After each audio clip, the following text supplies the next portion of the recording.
Hey, peace and blessings to you. My name is Jerry B. I am the entree musician, and so are you. I guess the next thing that we should say is Happy New Year, Happy 2023. We made it over the threshold, and now a blank canvas awaits us. It certainly does here at the Entree Musician. This is season number 5, if you can believe that. And I couldn't think of a better way to start this season than with some of my best friends. Actually, they're more like family. And these are people that I depend on completely. They started this notion of what the Entree Musician podcast should be like, and then I started depending on them for just about everything. So I want to introduce them to you. They have all been on the podcast before. They've all hosted their own episodes before, and I couldn't think of anyone else to start the year off than with my dear sister, Linda Balliro, who's the Associate Professor of Voice at Berklee College of Music, an author. So I tried to follow in her footsteps a little bit with that. Linda, how you doing? Hey, Jerry, it's great to see you again, and it's great to be here, of course. And looking forward to the new year of Entre Musician. Yeah, you're going to have some, I'm going to surprise you while we're recording. I had to wait to push record so then I can hit you with the surprise I have for you. So, other than that, it would have been planned and canned and all of that. But my dear brother from another mother is a man that I look up to, I highly respect. It started with one interview maybe 4 years ago, and we've kind of been spiritually and emotionally joined at the hip since. But this is Vance Anderson, who has been the tour manager of legendary icons. I'll let him do more explaining as we go along. But Vance, what's going on, brother? Well, Happy New Year, everybody. Yeah, I was very blessed to be tour manager to Icons. Who knew? Who knew? But yeah, exactly. That's just the way it went. Your And mother-in-law knew, though. Your mother-in-law she knew did. that. So My mother-in-law did know at least one of the major icons. Yeah, she did. But no, good. absolutely. 2023 is exciting, and I'm ready for some new action. Me too, definitely. And I guess I've known this gentleman the longest. And actually, this is January 12th, 2002, in Youngstown, Ohio, at the Holiday Inn Metroplex, where Sound Doctrine, my band, did their first gig. And I met this guy and couldn't get enough of his funky, funky jazz violin. And we've been friends ever since. This is Darrell Looney. What's going on, brother? Hey, happy 2023 to everybody. And thanks for having me here. Good to see you guys again, as always. Yeah. As always. Absolutely. Well, we're a part of what we call, at least we try to call it, the Entree Musician Mastermind, and we meet on Sunday nights. And when I was thinking about the first episode of the podcast, what are we going to do to kind of kick things off? I knew I had to have you all with me. I really did. And I just want to create like a conversation around starting strong, because there are people who are listening and who are watching that may still be sitting there with their notepad or their planner going, okay, I made all these resolutions, what the heck am I going to do now? And I know that you all are extremely accomplished in your various roles. And I was curious to find out, what do you do to start your year strong? There has to be something that you do, a ritual or habit. And so let's just begin. Let's just begin with Darrell. Just say, are there things that you do or are there things that you can recommend on how a person can get off to a great start? Well, I'll tell you, from my perspective, I always like to zag when everyone and everything else is zigging, So really, to get off to a really good start at any point is to basically not stop at the point when they were calling it a threshold. So as 2022 was finishing out, I didn't stop doing all of the things that I needed to do to move things forward. I continue to interact on social media. I continue to interact and network with other people on projects and ideas and everything. You know, I continue to write music, and I just kept it going. I didn't stop. I didn't wind down, didn't take any time off. I just kept hitting it. So getting off to a good start for me is never stopping. You know, just hitting the gas pedal and keep going from there. That's pretty good. Well, Very good. Vance, why don't you take it over? Yeah, is there Well, any? that's very good, Darrell. I love that. Um, in my case, I'm a little bit of a different kind of person. I have so many different things going on, and sometimes one gets a little weary. You get to a place where it's like being on tour. The first week of a tour is a nightmare because you're not up to speed, and then you can go on for weeks and weeks and weeks, at go mode. And the last week is a nightmare because you're exhausted and you're trying to make it home. And it's been like that for me this year. A lot of things going on, but I'm very excited for 2023. I kind of try to rejuvenate myself, put things into perspective, and try to find what I'm going to focus on for 2023. And I'm in the middle of this recording project with this young artist, Chris Aiello, at a studio here in South Florida. Very excited about it. And I feel renewed, I feel energetic, and I'm really looking forward to some good things happening. So. Well, let me ask this question. With what Darrell said about really not stopping, are there threshold moments for you where at the end of a year, whether it was last year or 5 years ago, you said, okay, I'm going to plan for this, and then once I cross that threshold, I'm going to do things that way? Or do you just keep it going? I can't say that I'm that organized. Understood. With me, I'm very much a I play things in the field. Yes, I try to focus on discipline, focus, and mindset. The entree musician, the entree musician thing the banner that we march under. But yeah, there's so much going on. I look for openings.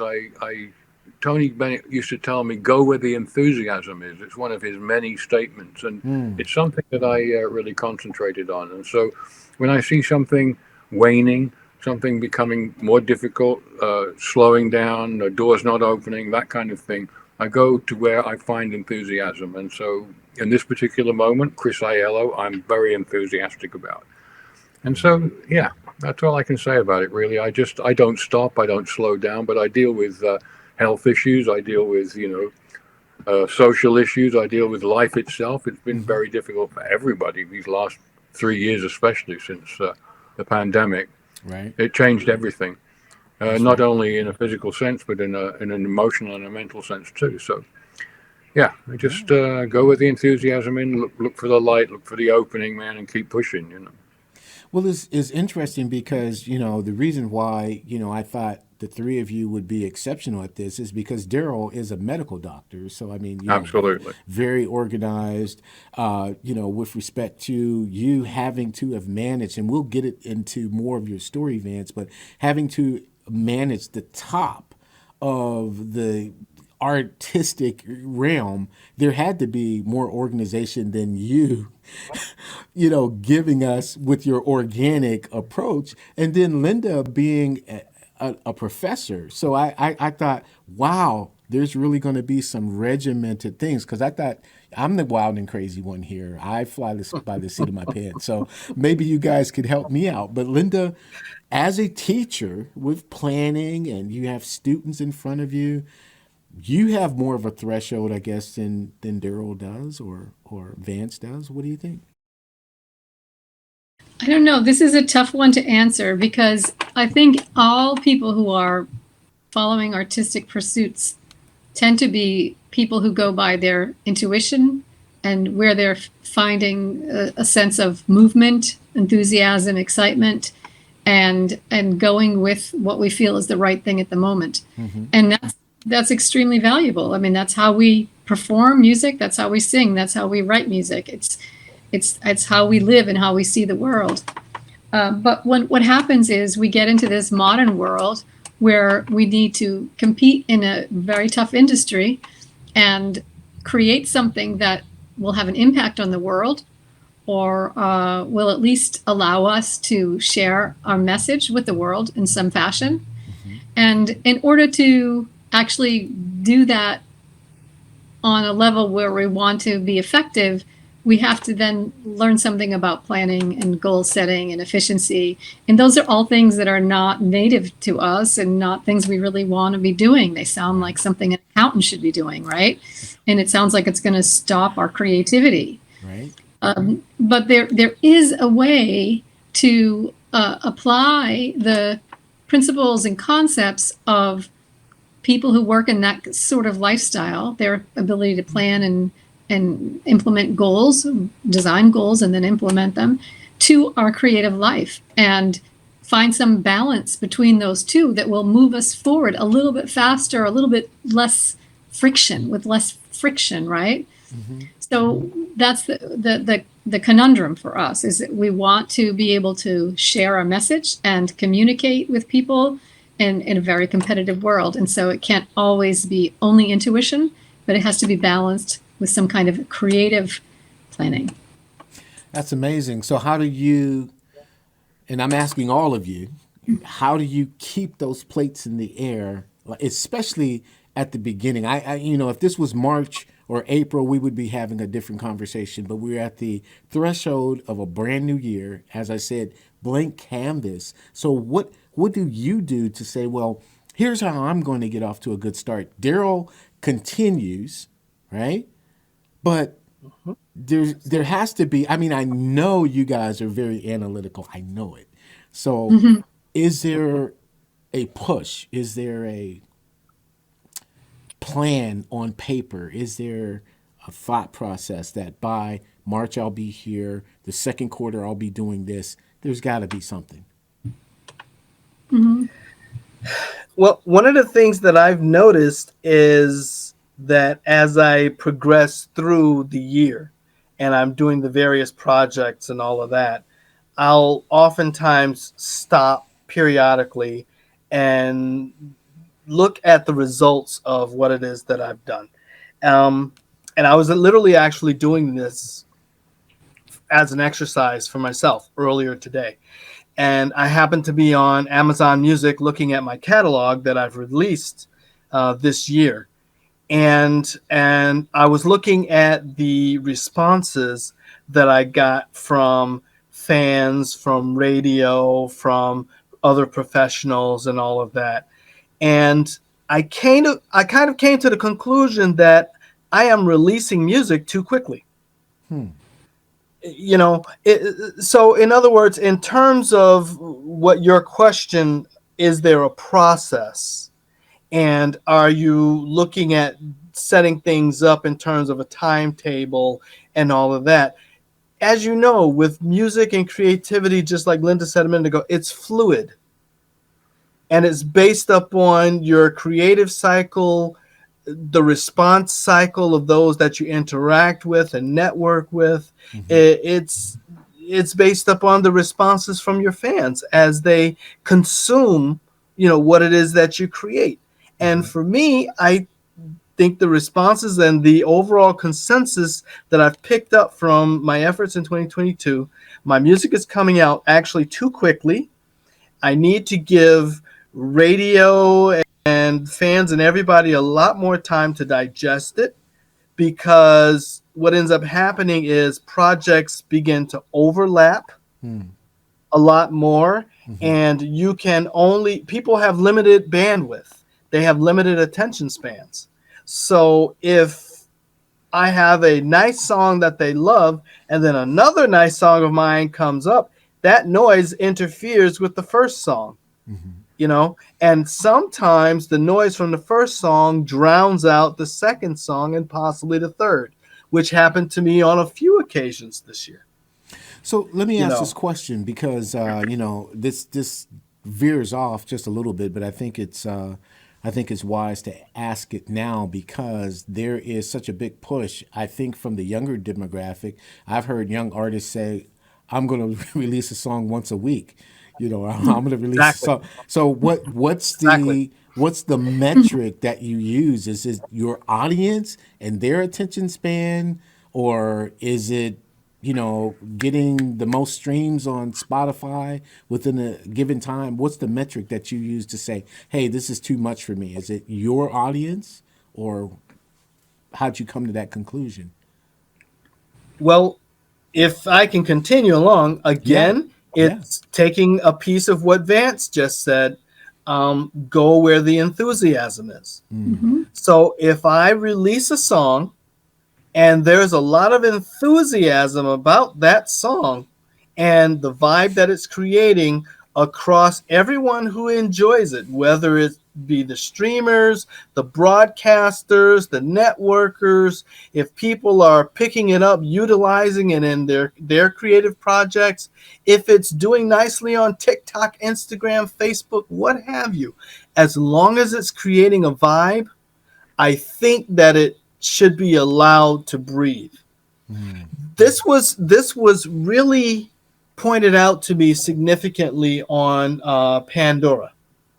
For example, I have a song that's doing really well on Pandora right now, and I was going to put a little bit of promotional effort behind it, and the folks at Pandora said, wait, the numbers that it's getting on its own are sufficient for it to find its place in all of the playlists.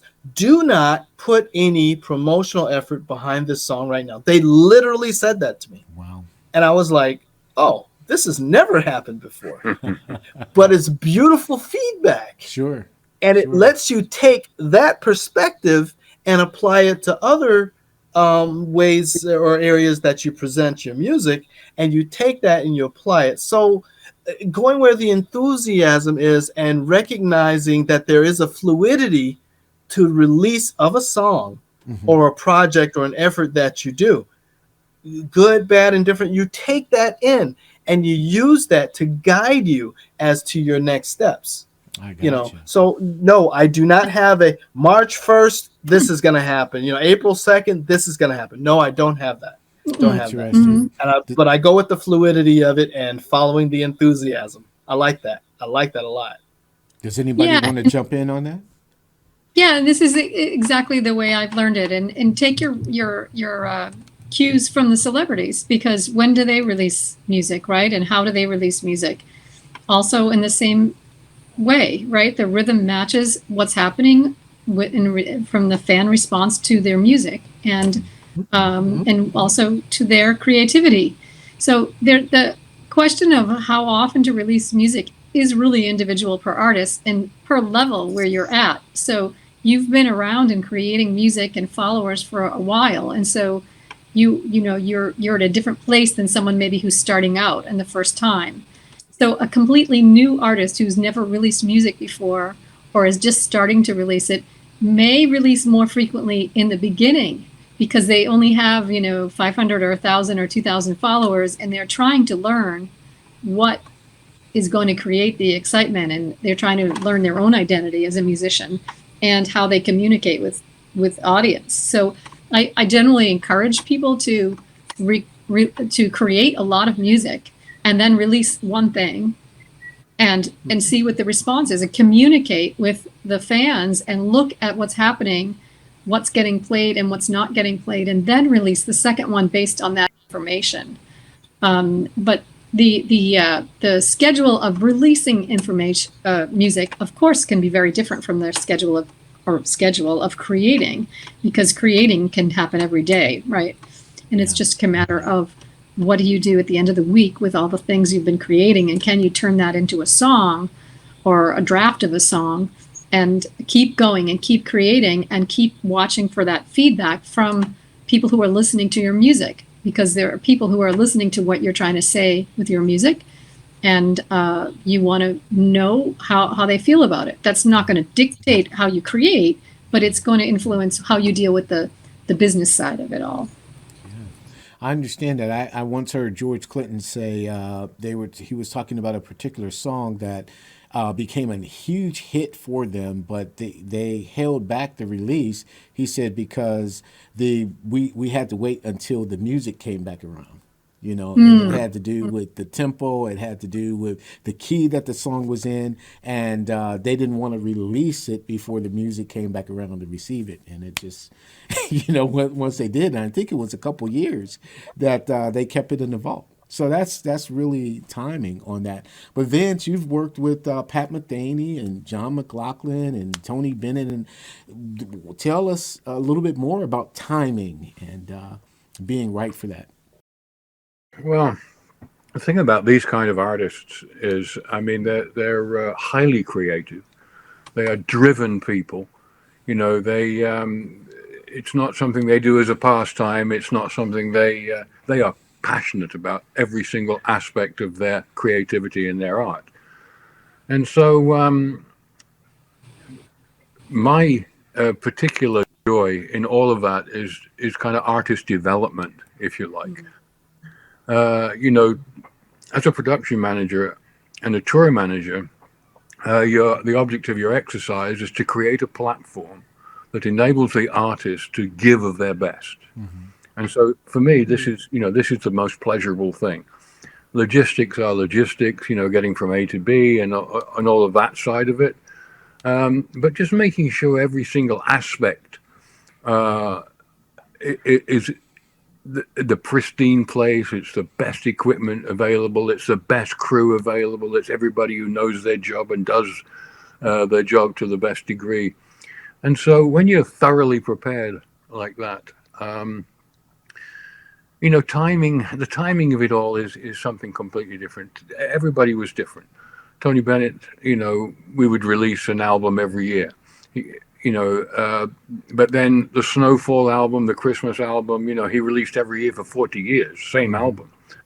And people who had bought it before bought it again. I don't even understand. It was such a popular album, ridiculous. Metheny was such a driven, creative person. He never stopped creating. The people I love to work with are the people who create constantly. Constantly evolving. This young artist I'm working with here in Florida, there's not a moment this guy doesn't create. He's constantly evolving in his thinking, in his abilities. He's constantly working on his craft. And so to be with someone like that is just a joy. I'm sure this doesn't answer your question in the slightest, but no, it's just at that level. What I love is I love to work with people who are excellent at what they do, Yeah. And when I find an artist who is driven like that, that's the people I want to work with, because they drive me. They make me give of my best. When we're all giving of our best, amazing things can happen. Yeah, you're absolutely right. So Linda, you had told me about some things when we were kind of talking through what the show might be about.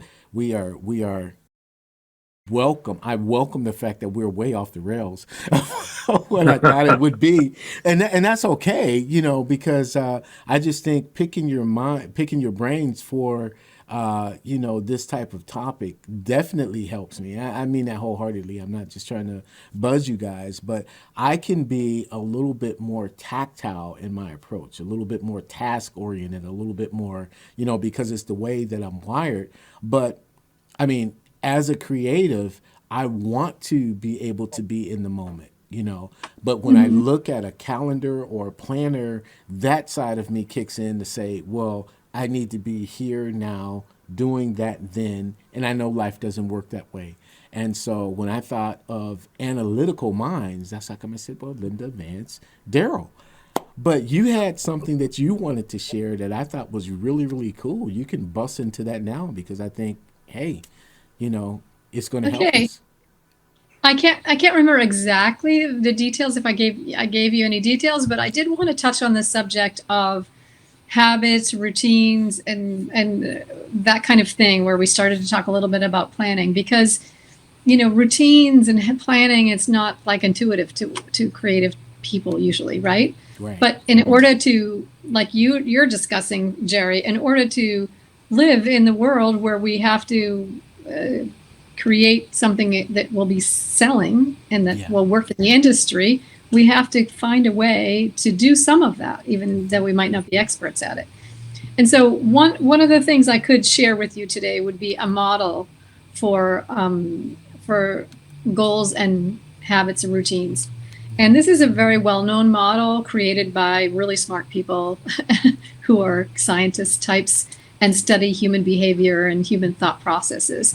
And, sometimes it's not so helpful to us, and sometimes it really is. And so what I find is that when you are feeling overwhelmed and you have many things to do and many things that you'd like to achieve, then it can sometimes help you to take a step back and say, okay, well, how am I actually going to do this, rather than just go with the flow, which is sometimes we have to do it, but we have to have this structure too. So the model is called MAPS, and that stands, I did not create this. This is like really smart people who studied behavior, and lots of people, hundreds and hundreds of people over time. People so this like is Darrell, right?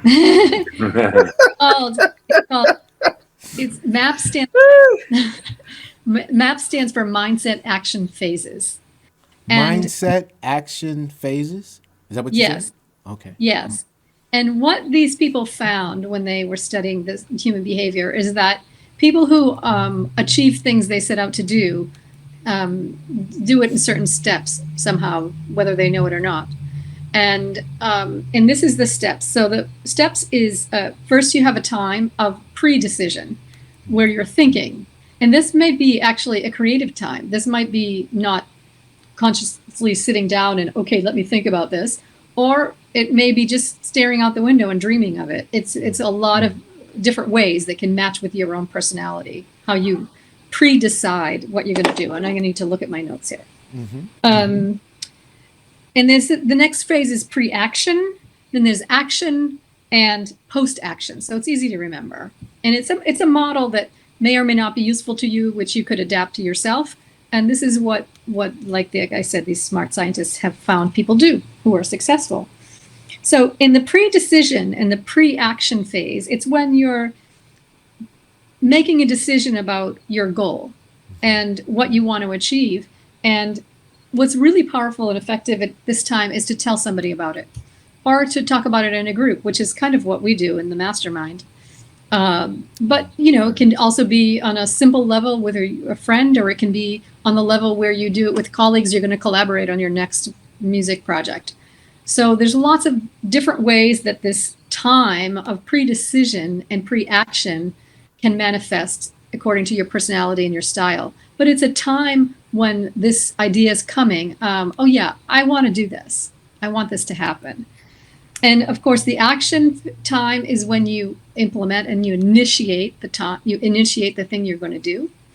And what some other really smart people found is that this action time works really, really effectively if you have an intention. And they called it implementation intention. And this means that you have an intention of how you're going to actually do the thing. So I wanted to keep it really simple. So let's say that you decide one of the things you want to do for the new year is eat healthier. And you tell people in your family about this and your friends, so they're going to stop bringing chocolate over to your house, which is a big problem for me. People always giving me chocolate, and I'm vegan, and I don't even want to eat most of the chocolate people give me. So anyways, you get to this decision phrase, you discuss it with people, you have this goal, and you're doing whatever you do in your mind to get there. And you want to now create an implementation intention. So your intention is to eat healthier. So you can create this intention in the form of an if-then sentence. So if I go into the kitchen to get something to eat, I will eat an apple. And what the most successful people do with their habits and routines is they create the environment where that works. So you might set up the kitchen to have a lot of open fruit around. You can have a nice fruit bowl. You're going to have apples out on the counter. And so if I go into the kitchen to get something to eat, I'll eat an apple. And this is just a mental thing. You don't have to be crazy about it or obsess about it. It's just a fact of life. And then the next time you go into the kitchen, that's going to help you grab an apple instead of a chocolate bar, for example. And then the post-action phase, after you've implemented that, is when you celebrate. It's like, yay, today I grabbed an apple and I did not eat the chocolate. And every little time that you celebrate your success at accomplishing something you set out to do, which is what we're all trying to do in life all the time, right? You also cement it a little bit further and deeper in your mindset. It becomes more normal for you. And so the example I gave is about eating an apples. It's pretty simple, but you can see how you can apply this very clearly to any of the blocks you have or struggles you have with anything in your life, and especially with creative projects. Because oftentimes what hinders us when we go to do something creative is fear, right? And fear can be unconscious or it can be conscious. It's like, oh God, I don't know what people are going to say about me. Or it can just be this little nagging thing in the back of our head that's saying, oh, it's not good enough. Oh, it's not good enough. Oh, I'm not doing that. I'm not sure if I'm going to get that. I got to get that really perfect. That's all fear-based as well. That's not real, right? That's just stuff we're making up in the back of our head. It's not reality. And so by creating these goals that you think about and you decide you're going to do them, and then you create an if-then sentence, you have a much stronger chance of breaking through and then celebrating. So if I sit down to write a song today, I will record everything I do, no matter what it sounds like. And that can help you with your creativity, right? And that implementation intention, this is all really been worked out with lots and hundreds of people from all walks of life. So it really works. So I encourage you all to give it a shot. That's excellent. Good. Excellent. So what do you guys think about the maps? Go ahead, Darrell. Dr. Darrell. This is a concept I've heard of in various forms, and you see these, especially when you approach different ideas such as study methods and methods for like laying out projects and planning and running organizations and all of that kind of thing. And you'll see it in various forms, and it has a whole bunch of different names and all of that. But it really comes down to the same thing that, like you were presenting, the mindset, the discipline, the focus, and it utilizes all of those same tools to achieve these goals in an organized fashion. Yeah, as I see it, sorry to jump on you, but I just want to say, and then you can continue. I just want to say, it's true. In the popular media, there are many forms of this kind of discussion in this concept, but the things I'm describing come from the original studies. So these are the original studies that the psychologists and the cognitive scientists did, and the models they created, and then the media took it and created all these different things, and you have entrepreneurs creating all these different models based on this. But this is the original science. Exactly. And it's a beautiful and it's a beautiful paradigm. It's a beautiful paradigm that if you are aware of this and you grab a hold of it and you can apply it to what it is that you're trying to do in a way that works for you, you'll find that you start getting a lot better results overall. It's just this type of systematic approach that really helps. Now, when I say that I let it go, let all of my plans and everything remain more fluid, that doesn't mean that behind the scenes I am not doing the organization and the laying out and the planning of my projects and all of that sort of thing. It's just the fluidity comes in terms of the implementation and or the timing, meaning I just relax. Okay, I am not going to get more gray hairs if I decide that my next song doesn't come out, by March 1st, for example. I see. There is no need for that level of stress. You don't have to release a song every week. Okay? Because that's not necessarily going to put you on the top of the chart. From my perspective, I feel you need to let it breathe. Let people engage with the material that you're putting together. Okay, give them an opportunity. And as you all know, my thing is metadata. If you're putting out a song every week, I sincerely doubt that you are registering your metadata for each and every one of those songs, because it can take you about that long to make sure you've aggregated it, unless you've done everything you have to do step by step as you're creating the song to make sure everything's documented and put into your database so that you can enter it into all of the appropriate databases on the internet much easier. So if you haven't done that and you're trying to release a song every week, all you're doing is feeding the major labels and their artists your royalties. So it's nice if you have it like that you want to feed a big fish all the time. But, I mean, I have to say that's why, because of your attention to metadata and because of your medical background, I thought when we talk about starting, Darrell is going to be 1, 2, 3, 4, 5, 6, 7. So your first response kind of threw me for a loop. Like, I just flow. And it's like, well, wait, you get on me all the time about my metadata. I zag when people zig. I'm an ER doc. I've been an ER doc for like 30 years. I work at night. Right. I don't drink coffee. Oh, my goodness. I don't smoke. Right. I don't do caffeinated drinks and all of that kind of stuff. Wow. I don't believe in stress. You should see the stuff I see. Okay? So my point is, you cannot flow everything the way the world does it. You have to do what works for you. You take the tools and the tactics and the discipline and your focus and you apply it to what works for you. Okay? And that's how you do your approach. Yes, successful people are organized. And successful people make sure that the steps behind the scenes are done 1, 2, 3, 4, 5, and everything is in its place. Great. But the execution, there's a lot of wiggle room there. Exactly. A lot of wiggle room.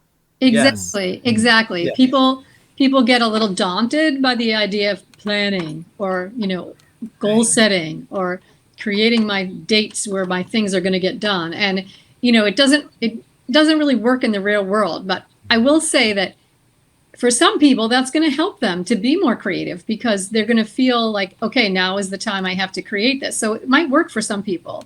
But for most people, a deadline or official date doesn't do any good. But having the overall skeletal of what you want to achieve is extremely valuable. And being very specific about that, because many people will say, for example, I want to be a great singer, right? But it's too general. It's not going to get you on the week-to-week basis of being able to move yourself forward. And that is where you have to allow what works for you personally in your style, your personality, but within some kind of a structure that's going to help you move forward. If you want to work in the professional world, there's all kinds of ways to do things in life, and not everybody wants to have a big career in the music industry. But if you want to work in an industry, you have to have some setup of how you move yourself forward. And of course, you should have a team anyway. So you're going to have a team of an artist manager and a producer and these people who are going to be helping you.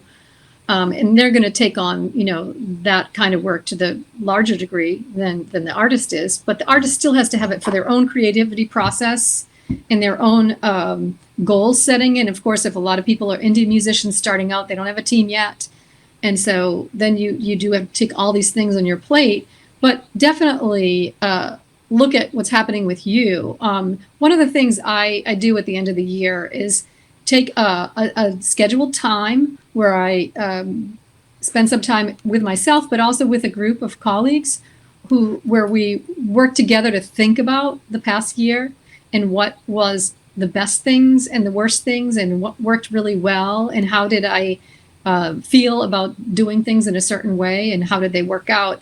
And when you do that, you get an understanding of your process and what works for you. And so then you can plan the next year in a kind of planning that sits well with you and helps you find where is the energy, where is the light, where is the places that I can go that drive me and give me. Absolutely. The way people can think about it too is thinking about what those activities it's leveraged. And I think a lot of successful people do this naturally.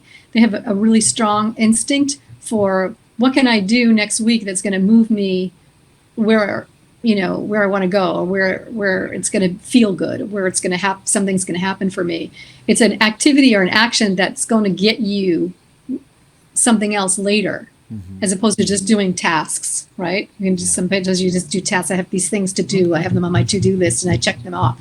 But if you think about, well, what can I do now that's going to get me more closer to what I want to be doing, what I ultimately want? And when you think of that in a very simple way in the week, it gives you a lot of freedom about how you do that and how you find that. And it gives you a lot of a more understanding of how you feel about it too. So that's very important, because if you're aware of how you feel about it, then you can get excited, or you notice what's a really exciting thing, or where the energy is. If you don't take the time, sometimes you'll miss that. So yeah. No, I understand that totally. But you said a few things there, and I wanted Vance to kind of piggyback on it, especially since you've overseen teams, especially in touring, and that has to be analytical, that has to be organizational. Oh yeah, completely. So how do you walk us through a situation like that? I always hide behind the fact that I kind of play things, as they come and all the rest of it. But when you're organizing a tour or recording project, you have to be seriously detail orientated. And what I love about the mindset, discipline, and focus is you need all of that. When you're overall in charge of a tour, international tour, you have to have every single aspect of it together and every single contingency. Getting from A to B is plan A, but you've got to have plan B, C, D, E, all in place, because you've always got to seamlessly go from one to the other if something goes wrong. Yeah. You've got to be so detail orientated, it's ridiculous, And this is a trip. This is a passion.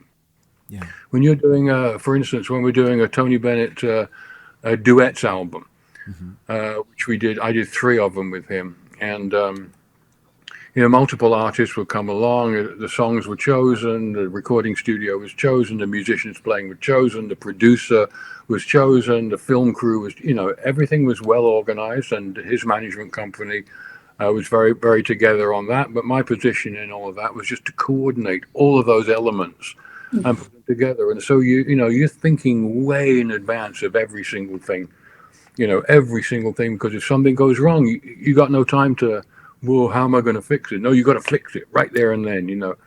And same thing with touring. So, that is something marvelous. It's an art in itself, Well, and can you take us through like some of the mechanisms, though? I mean, the overall concept is there to be organized 5, 6, 7 clicks ahead of the game, but did you have a team? What was your planning like? How did you assemble it and says Tony needs to be here? It's teamwork. It's knowing the people that you can trust. It's pulling a team, and it doesn't have to be a large team. I mean, the Rolling Stones go out with 2 touring parties, 200 people in each touring party, and they leapfrog, one to the other.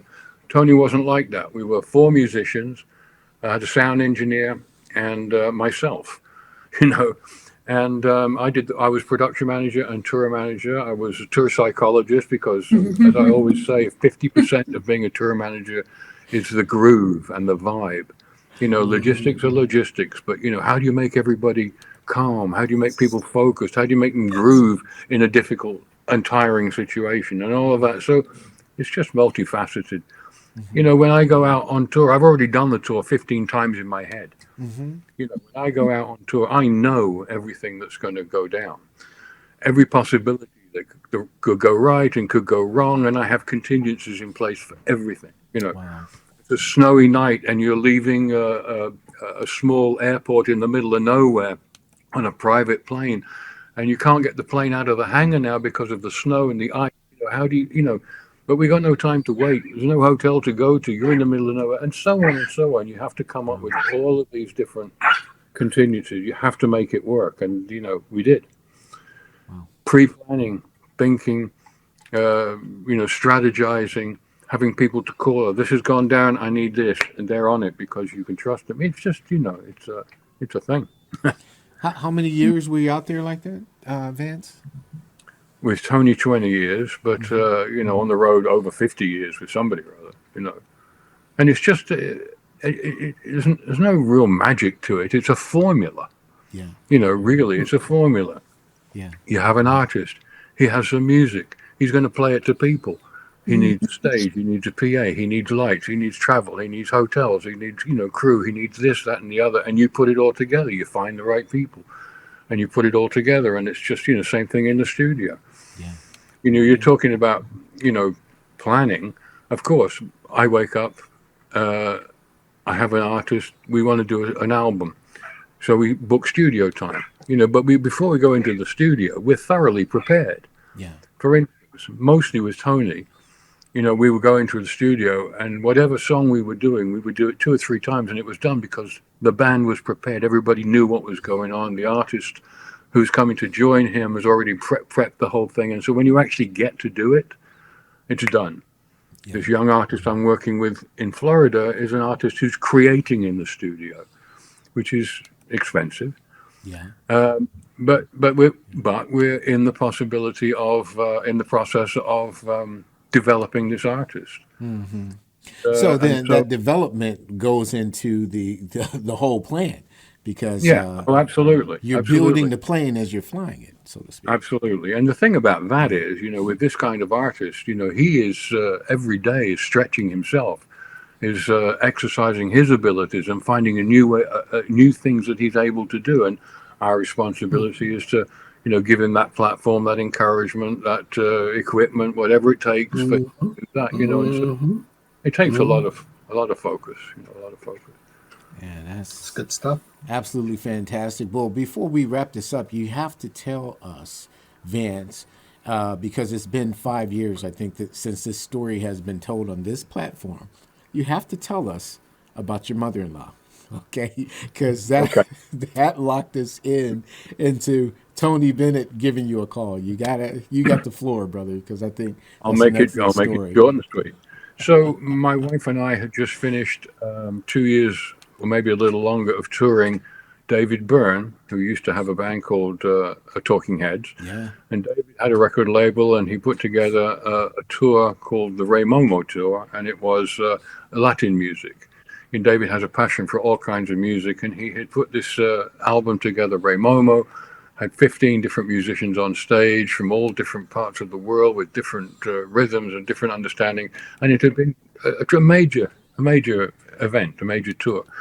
The tour finished. We were both, Marcia, my wife, and I were on work visas. She had to go back to Brazil, where she's from, to take care of some business. I had to stay in America. We did final accounts on this long tour. And it was a very difficult time. She went back to Brazil. The visa ran out. She couldn't come back to America. My visa ran out. I couldn't leave America. And it was a very difficult time. For all the preceding years, I had people had contacted me to do their tours because, I was the kind of guy who did everything, tour manager, sound engineer.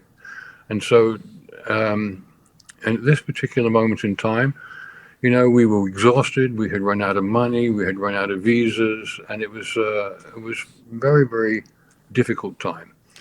And my mother-in-law, who was a pastor in Brazil, one day I was stuck in America, missing my wife in Brazil, and desperate to try and get a job, and no one would answer my calls. No one was calling me. I was really in a bad state.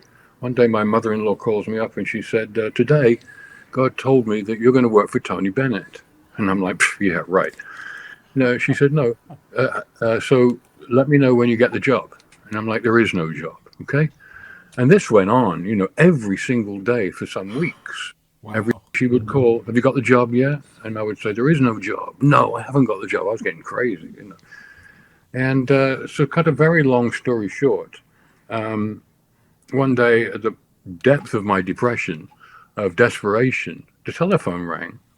And this woman said, hi, my name's Suzanne. I work for Tony Bennett's office in New York, and we'd like you to come down to New York immediately. And so I didn't even know what to say about it, you know, except I was overly amazed, you know, and in awe of this God who has just given me the job. My mother-in-law called, so have you got the job yet? I said, well, actually, they called me to go down. They called me on a Wednesday. I couldn't go. I went on a Friday. Tony was in the middle of a week-long celebration at the Blue Note in New York, and he had fired the previous guy who hadn't been doing his job properly because they knew I was a multiple person who did sound and tour managing and all the rest of it. They called me to come down, and I went down, and basically that was the start of 20 years working for him as his tour manager and at the time a sound engineer and production manager. The great thing about that first meeting with Tony, which is something that impressed me so hard and to this day impresses me, I didn't meet the band before the show. They'd been there all week, and so, you know, they just arrived 10 minutes before they hit the stage. They did the first set, went up to the dressing room, so the only opportunity I had to say hello was in between sets. And I went up and knocked on Tony's door and I went in and I said, you know, good evening, Mr. Bennett. I'm Vance Anderson. I'm your new tour manager. And he said, call me Tony. And then he said to me, make it look effortless. Wow. And for me, you know, that was everything. That gave me the premise of how it all should be, you know. And I love to work like that. And the only way you can make it look effortless is by having all of your shit together. That's right. That's right. Having everything planned, and like I talked about, having all the contingencies in place so that you seamlessly go from one thing to another. It never looks stressed. Wow. So that was, you know, that was the start of that 20 years, amazing 20 years. And he was not just a singer, you know, he writes books and he's a painter, you know, a very collected painter, paintings in museums and things like that. So in films and TV, he was every aspect of the entertainment and artistic world. And so it was a heady job. Yeah. Great job. Great man.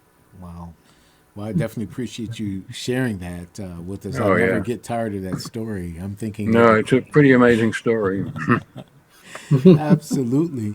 Well, let's go around and just discuss if we've talked about, you know, the basic elements of the organic and the organized with planning. What does your 2023 forecast looks like? Let's just start with Linda. What do you have on the horizon that we can expect when we get to June? We'll say, yeah, she said it here, the Andre musician, that she was going to do this. Yikes. Well, I'm going to temporal anything I'm going to say, actually. I have several projects that I'm trying to choose between.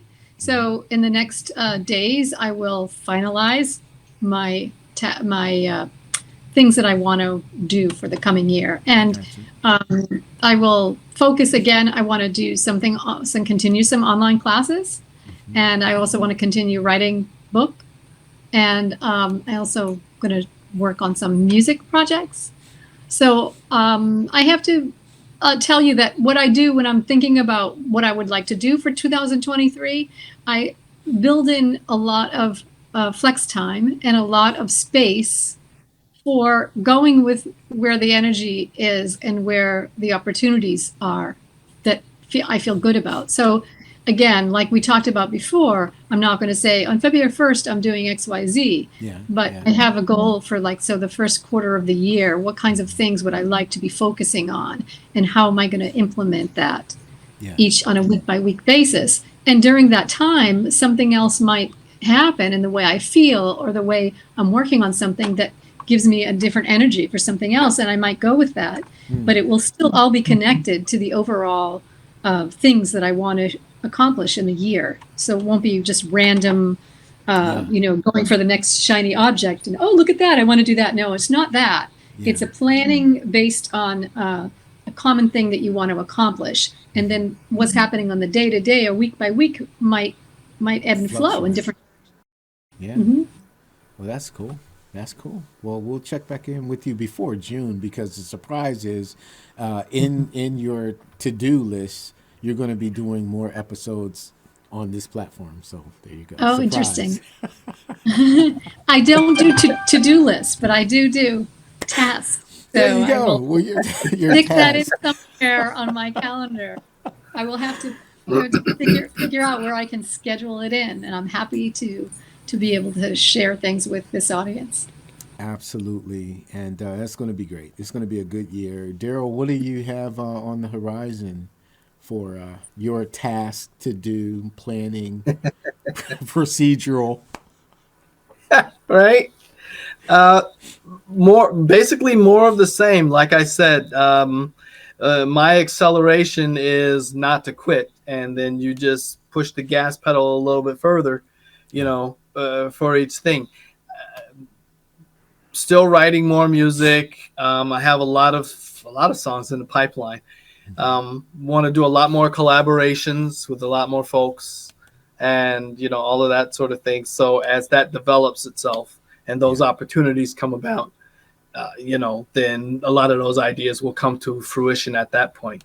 And that's frequently unscripted in and of itself. Though a lot of those opportunities tend to come from left field, or someone will hear a track that you did and say, hey, I have good input, so that kind of thing happens. And I'm definitely open to a lot of that, and I try to leave room for that. There's also the development of some other creative or entrepreneurial ideas, if you will, related to music. Different things I want to do with the website, different services I want to develop for musicians and fans, as related to music in general, my music specifically, and how to just offer these sort of things to everyone that I encounter and network with. So it's kind of like building on themselves, all of my projects. So we're gonna see more courses on metadata, I hope. Oh, absolutely. Absolutely. I have to do that. Yeah. And we're going to see, hopefully, more episodes as you're hosting the Entree Musician as well. So you'll be joining Linda and putting that on your page, right? Big time. I have some ideas of people to interview, and feelers. I've reached out to some. Some have said yes. Just a matter of scheduling the time and all of that. So, yes, you'll hear some good stuff coming in 2023. And this is how you do it. You ask people about hosting the show when the record light is on. I mean, I'm brilliant at that. I'm just applauding myself for being able to do so that. You have visual and auditory evidence of us acquiescing to your demands. Yeah, so it's an amazing thing. I learned early. But Vance, I know you're working with a wonderful artist down there, and then of course the Well Pennies, who are an incredible group. You have anything off of the chart of? I know you're doing movies, but you want to fill us in? Well, my good brother and friend Johnny Caswell, who is a brilliant creative person, created Center Staging and all of that rehearsal stuff in LA. Still to this day is the number one place for artists to go and rehearse. Johnny is created music production the way we see it on TV shows, the Grammys and things. I mean, he put all that together. But he's a brilliant writer. And in 2019, we started to revamp a story that he and his writing partner had it's now called Bow and the Rainbow, A Story of Color. It's an animated movie. And we spent 2 years writing the screenplay, editing the screenplay.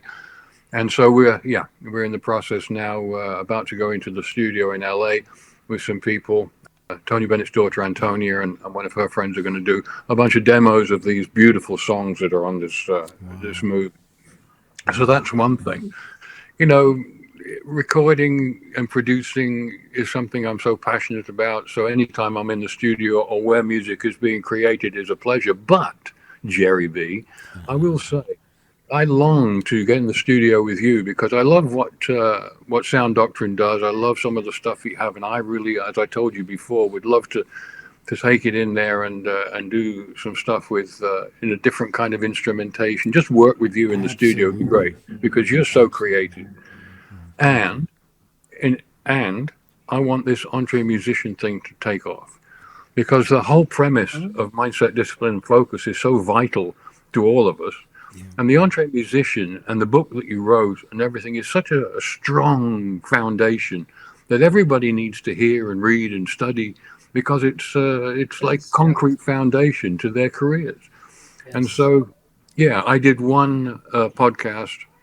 I haven't done more that I should have done, but I want this coming year to be something where this really takes off because it's so good for people, good for young musicians, good for old musicians, good for people with a dream, you know, and so, yeah, that's what I'm about. I'm about entree musician because I am the entree musician, but so you.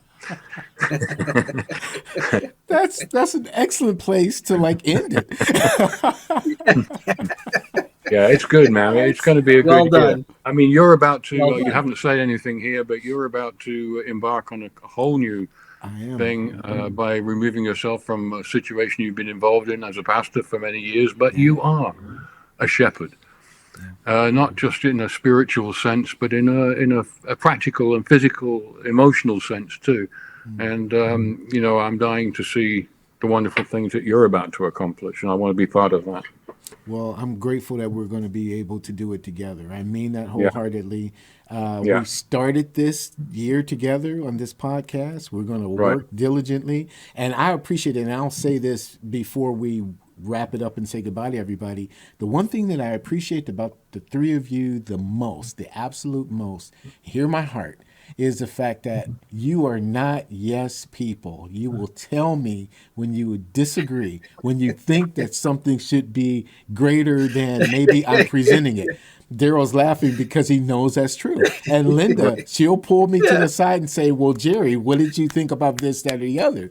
And I'm grateful. Vance, you know, you will go toe to toe by saying, nope, I don't think so. I don't think so. And be very clear in what the endeavor is. And that's what I think is going to be the strength of this. Of course, joining us in hosting episodes will be Robbie Cunningham and Russ Palladino because they have a lot to bring to this platform too. And I'm so grateful. But I had to start with the three of you because I know that together we're going to make this platform much stronger because it's about helping those who are out there listening and watching and going, what about me? What about what I'm trying to do? And I don't think perhaps, and all of your perspectives count.